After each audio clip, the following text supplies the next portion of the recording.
New footage of Antonio Brown and Ike Taylor just went viral, and it's completely bonkers. Oh, where? Oh, hey, baby.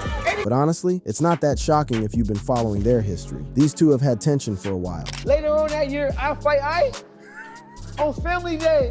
Hey, this man family here. Niggas bleeding and everything. So what led to the fight, and what really caused the beef? I've got all the details. Let's break it down. When brothers become enemies.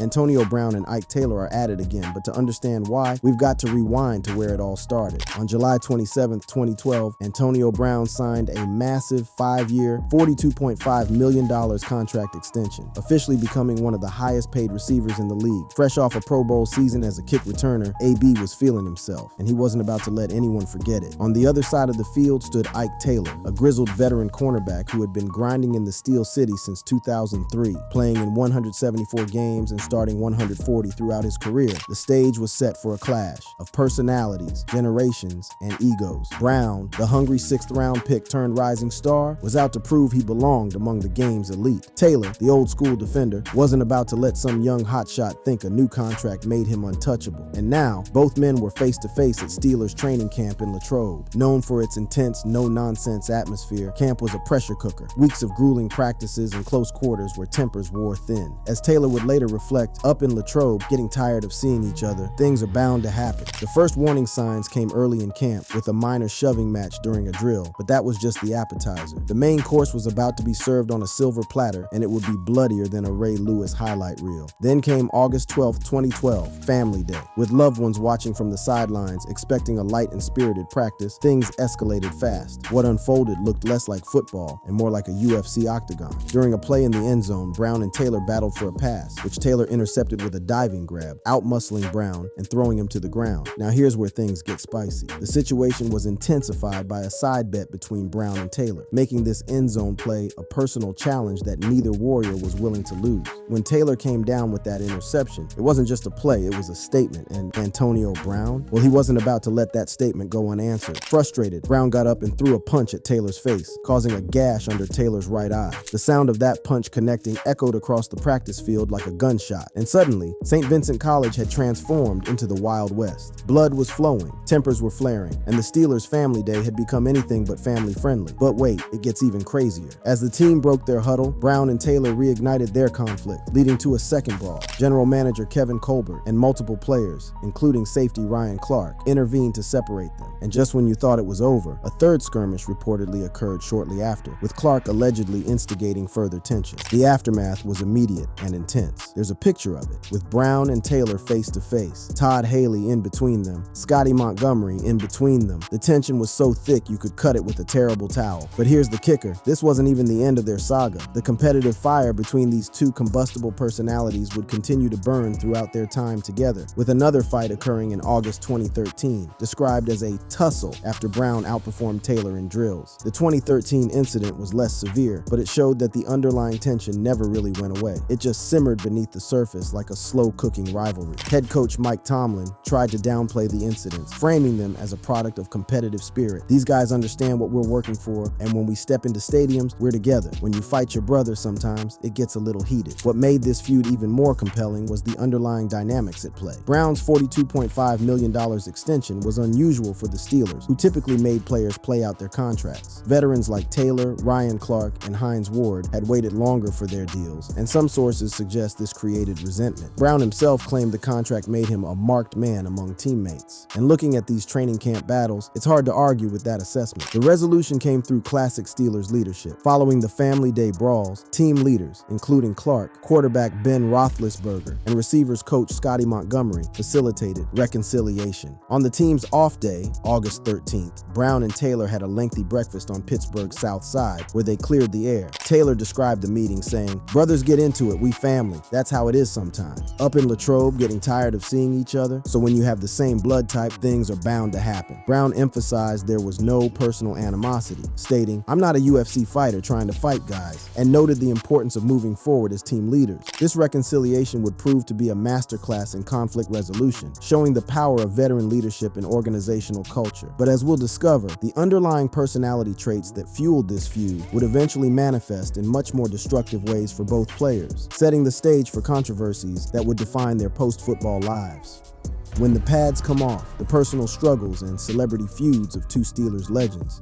The training camp dust had settled, the handshakes had been exchanged, and both Antonio Brown and Ike Taylor had moved on from their explosive confrontations. But if you thought their fighting days were behind them, you'd be dead wrong. What happened next would make those practice field scuffles look like a friendly game of patty cake at a church picnic. Let's start with Antonio Brown, because boy, did this man take his post-football chaos to levels that would make even the most seasoned TMZ reporter dizzy. After hanging up his cleats, AB didn't just fade into retirement, he exploded into a supernova of controversy that burned brighter than 1,000 suns. In September 2019, Brittany Taylor, Brown's former trainer, filed a civil lawsuit accusing him of sexual assault on 3 occasions between 2017 and 2018, including an incident in Miami where he allegedly exposed himself and forcibly kissed her. The case was settled in 2022, but the damage to his reputation was already done. But wait, there's more, and it gets wilder. In 2018, Brown was arrested for burglary and battery after throwing furniture from a hotel balcony in Florida, which nearly struck a toddler. Picture this, a multi-millionaire NFL superstar literally throwing chairs off a hotel balcony like he's in some twisted version of WWE. He pleaded no contest and received probation, but the incident perfectly encapsulated the reckless behavior that would define his post-football years. In November 2022, Brown faced misdemeanor battery charges after allegedly throwing a shoe at a woman during a domestic dispute in Tampa. A police report detailed attempts to evict her and lock her out, but charges were dropped after a review of evidence. Still, the pattern was becoming clearer than a Brett Favre spiral pass. Antonio Brown was a man whose demons were catching up to him faster than a Darryl Green breakaway. The financial picture was equally messy. In May 2024, Brown filed for Chapter 11 bankruptcy, owing nearly $3 million to creditors despite earning over $80 million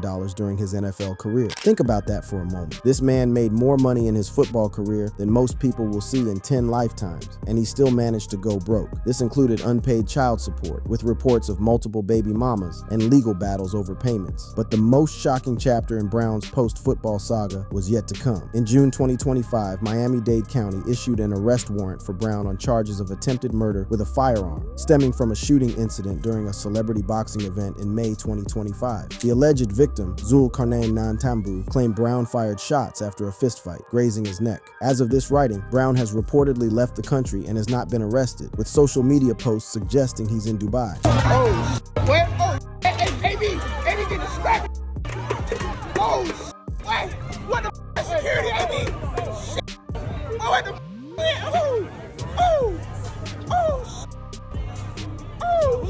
Now, Brown's feuds with other sports stars became a regular feature of his post-football life, like a never-ending reality show that nobody asked for but everyone couldn't stop watching. His relationship with Ben Roethlisberger deteriorated in 2018, with reports suggesting Brown felt Roethlisberger was not passing him the ball enough. This led to public criticism and an alleged incident where Brown threw a ball at Roethlisberger during a game. Big Ben later stated that Antonio changed as a player and person after the 2016 season. During his brief 2019 tenure with the Raiders, Brown recorded a phone conversation with coach John Gruden and posted it online, escalating tensions. This was part of a series of conflicts that led to his release before the season even began. The man literally sabotaged his own career with a smartphone recording. Talk about shooting yourself in the foot. But Brown's most high-profile feud came with his former teammate Tom Brady. While they had a successful on-field partnership during their 2020 Super Bowl winning season, their relationship soured after Brown's mid-game exit in January 2022. In a moment that will live in NFL infamy, Brown literally took off his jersey and left the field during a game against the Jets, ending his career in the most dramatic fashion possible. Later on that year, I fight Ike on family day. Hey, this man family here. Niggas bleeding and everything. Don't take me back to Liberty City, man. I'm familiar with being people. Bro. The social media feuds continued with ruthless efficiency. In June 2025, Brown posted a homophobic slur targeting Caleb Williams, a rookie quarterback who had not yet played an NFL snap. The post sparked widespread backlash, further cementing his reputation as someone who had completely lost control of his public image. Meanwhile, on the other side of this tale, Ike Taylor's post-football life followed a completely different trajectory. After retiring in 2015, Taylor joined the NFL Network as an analyst, appearing on shows like NFL Now and the Top 100 Players starting August 13, 2015. However, his media career hit a significant roadblock when he was suspended on December 12, 2017, along with Marshall Faulk and Heath Evans, amid harassment allegations by former NFL Network employee Jamie Cantor. The allegations involved workplace misconduct, leading to his departure from the network in March 2018. But here's where Taylor's story differs dramatically from Brown's. Instead of spiraling into a vortex of legal troubles and social media meltdowns, Taylor focused on his community and family. Since 2005, he has hosted the Face Mike football camp in New Orleans, aimed at providing local youth with football training and mentorship. He makes his off-season home in New Orleans, maintaining strong ties to his native city, and has been heavily involved in his son Ivan's football development. The contrast between these two men couldn't be starker. While Brown was accumulating arrest warrants and bankruptcy filings, Taylor was building something positive in his community. Taylor has a son, Ivan Taylor, who is a highly recruited high school football player and has committed to play college football for the University of Alabama. It's a beautiful example of how different choices lead to different outcomes. But perhaps the most telling moment came in 2019, when Taylor showed the kind of character that defined his approach to life. While everybody was doing the opposite and kicking Brown while he's down, Taylor said he was going to reach out to him. "I feel like as a former teammate, as a friend during these dark times, now is the time for me to really reach out to Antonio Brown," Taylor said in a TMZ Sports interview. "And if he needs help talking to anybody who can relate, just going through dark times in life, I want to be that guy." This gesture perfectly encapsulated the difference between these two men. Taylor looked at his former teammates' struggles and saw someone who needed help. Brown looked at his former teammates and saw enemies to attack on social media. Taylor reflected on the feud in 2020, expressing regret that the Steelers' veteran leadership, including himself, did not do more to guide Brown's behavior early in his career. "That's our fault. We let a lot of stuff fly," Taylor said. "You've got to be able to check him, not in a bad way, but in a big brother way." Unlike Brown, Taylor's post-football feuds were virtually non-existent. Extensive research yielded no evidence of additional conflicts with other NFL players or sports stars, suggesting his interactions with peers were largely professional and collaborative. While Brown was burning bridges faster than Sherman marching through Georgia, Taylor was building them in his community. The social media activity tells the whole story. While Brown's Instagram and Twitter feeds read like a daily police blotter, Taylor's social media presence focused on family, community work, and positive messages. It's like watching two completely different species of former NFL players, one who learned from his mistakes and grew, and another who doubled down on his worst impulses until they consumed him entirely. This divergence in their post-football paths sets up the final act of our story, where we'll examine how these two men's NFL careers and legacies stack up against each other, and what lessons we can learn from their dramatically different approaches to life after football. Tale of Two Legacies.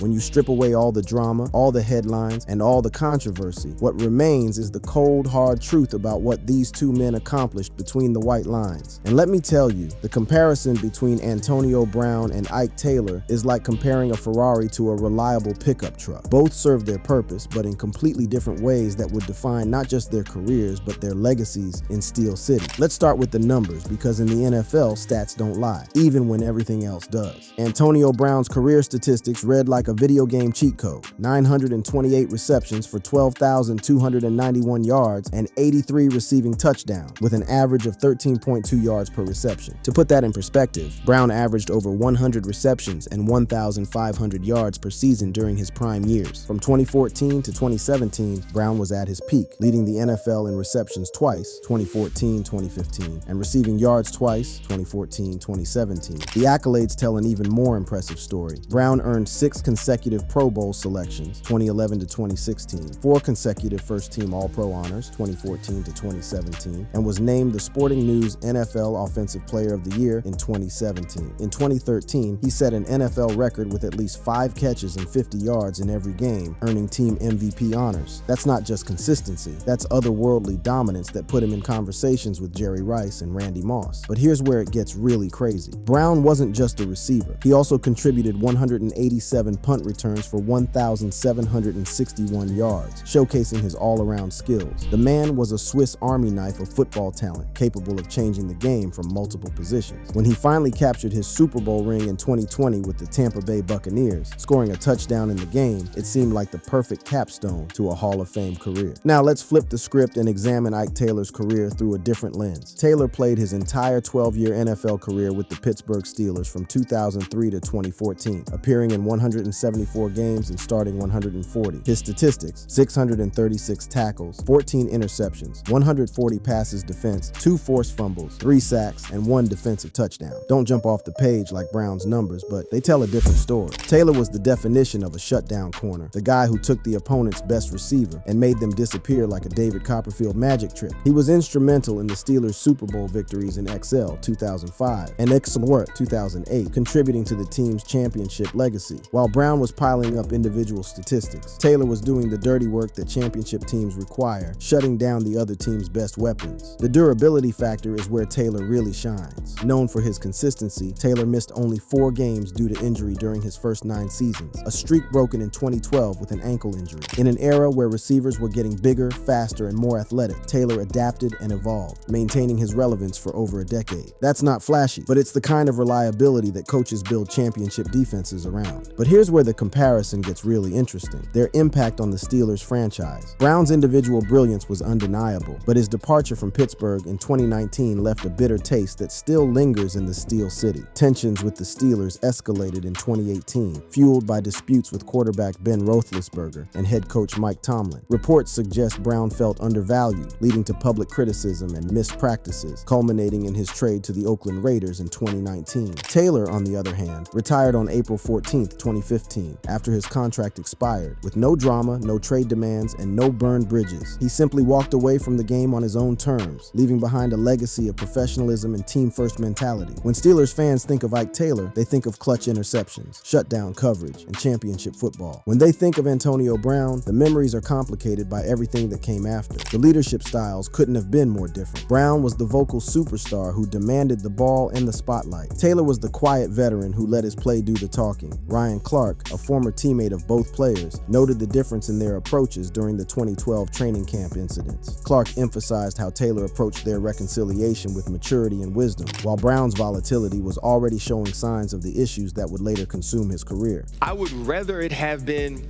he saw me somewhere, he told me he wanted to catch a fade, we caught it and we lived with life. That's what, if I had a way for it to happen. From a pure talent perspective, Brown was the superior athlete. His route running was poetry in motion, his hands were magnetic, and his ability to create separation was supernatural. Brown's statistical dominance places him among the NFL's elite receivers, with comparisons to legends like Jerry Rice. But talent without character is like a Ferrari without brakes. It might look impressive, but it's going to crash eventually. Taylor's talent was different. It was about intelligence, preparation, and mental toughness. He didn't have the fastest 40-yard dash time or the most impressive combine numbers, but he had something more valuable: the ability to study film, understand offensive concepts, and put himself in position to make plays when it mattered most. His physical style of play earned him a reputation as a shutdown cornerback, often tasked with covering the opponent's top receiver. The career longevity factor heavily favors Taylor. While Brown's peak was arguably higher, Taylor's career was more sustainable. Brown's later career was marked by chaos, including brief stints with the Oakland Raiders and New England Patriots, ending with his dramatic mid-game exit from the Tampa Bay Buccaneers in January 2022. Taylor, meanwhile, played his entire career with one organization, building relationships and trust that lasted well beyond his playing days. Looking at their post-retirement trajectories, the contrast becomes even starker. Brown's off-field controversies, including legal issues and erratic behavior, have dimmed his Hall of Fame prospects. Despite his statistical achievements, voters may be reluctant to enshrine someone whose post-football life has been marked by so much turmoil. Taylor, while facing his own challenges with the NFL Network controversy, has largely maintained his reputation and continues to be respected within the football community. The mentorship aspect is where Taylor truly shines. His work with the Face Mike football camp since 2005 has provided local youth with football training and mentorship, creating a positive impact that extends far beyond his playing career. His son Ivan's commitment to Alabama represents the kind of legacy that transcends individual statistics, passing on values and work ethic to the next generation. But perhaps the most telling comparison is how their former teammates remember them. When Brown was struggling with legal and personal issues in 2019, Taylor was one of the few former teammates who reached out to offer support. That gesture speaks to the kind of man Taylor is, someone who sees beyond the headlines and remembers the person underneath. So I feel like as a former teammate, as a friend, during these dark times, now is the time for me to really reach out to Antonio Brown. And if he needs help talking to anybody who can relate, just going through dark times in life, I want to be that guy. The ultimate question becomes, what defines a successful NFL career? Is it individual statistics, team success, or lasting impact? Brown dominated in individual achievements, but struggled with team chemistry and personal conduct. Taylor was solid individually, but excelled in team success and character. Brown's statistical dominance places him among the NFL's elite receivers, but Taylor's 2 Super Bowl rings and clean professional record represent a different kind of excellence. In the end, the Antonio Brown and Ike Taylor saga teaches us that talent without character is ultimately hollow, while character without elite talent can still build something meaningful and lasting. Brown burned brighter, but flamed out faster. Taylor may not have reached the same individual heights, but he built something more sustainable, a legacy of professionalism, team success, and positive impact that continues to this day. Their training camp fights from 2012 and 2013 now seem like a preview of their entire careers. Brown's explosive talent clashing with his inability to control his emotions, and Taylor's steady professionalism eventually winning out through patience and wisdom. The blood that was spilled on that family day in Latrobe wasn't just from a face mask cut. It was symbolic of 2 different approaches to greatness, 2 different definitions of what it means to be a champion. When we look back at the viral footage that started this whole conversation, we're not just watching a training camp scuffle. We're witnessing the collision of 2 philosophies that would define these men for the rest of their lives. Brown's approach was all gas, no brakes, maximum intensity at all times. Taylor's was measured, calculated, and sustainable for the long haul. The 2012 to 2013 Steelers went 8 both seasons, missing the playoffs, and you can't help but wonder if the internal turmoil represented by these fights was a symptom of a franchise in transition. The old guard was aging out, new stars were emerging, and the balance between individual brilliance and team chemistry was becoming increasingly delicate. But here's the most fascinating part of this entire saga. Both men achieved their dreams, just in completely different ways. Brown got his individual accolades, his record-breaking contracts, and his Super Bowl ring. Taylor got his championship rings, his respected legacy, and his positive impact on the next generation. The question isn't who was better, it's what kind of greatness you want to be remembered for. The viral footage that brought us here serves as a time capsule, a moment frozen in history when 2 futures were being written simultaneously. In the end, both Antonio Brown and Ike Taylor left their mark on the Pittsburgh Steelers and the NFL. One left a crater where his potential exploded into chaos, while the other left a foundation that continues to support others long after his playing days ended. The choice of which legacy to build is ultimately ours to make, both on and off the field. That's a wrap, guys. If you enjoyed the clip and would want more of such content, please click on the card showing on the screen.